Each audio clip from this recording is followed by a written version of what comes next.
விலகி போகாதிருங்கள்.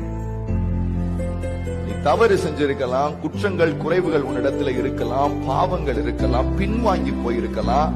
நீ ஆண்டவரை விட்டு ரொம்ப தூரப்பட்டு கடினமுள்ள இருதயத்தோட நீ மாறி போயிருந்திருக்கலாம். ஆனா இன்னைக்கு ஆவியானவர் உனக்கு சொல்லுகிறார், அன்போடு சொல்லுகிறார், விலகி போயிடாத, விலகி போயிடாத.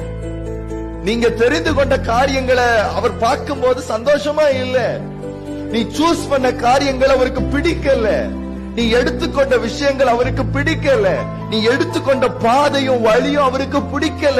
பிடிக்கலங்கிறதுனால அவர் விட்டுட்டு போகல. நீ தவறு செய்துட்டங்கிறதுனால உன்னை கை கழுவி விட்டுட்டு போகல. ஐயோ நான் பாவம் செஞ்சுட்டேனே, விழுந்துட்டேனே, என்ன பண்றதுன்னு தெரியலையே. சீக்கிரம் எங்க இருக்குன்னு சொல்றேன், விலகி போயிடாத. நீ எப்படியாகிலும் தெய்வம் உன்னை நிலை நிறுத்திடுவார். எப்படியாகிலும் உன்னை கர்த்தர் நிறுத்திடுவார்.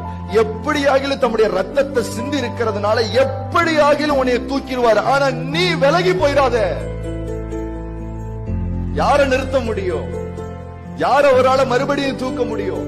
யார மறுபடியும் சுத்திகரிக்க முடியும்?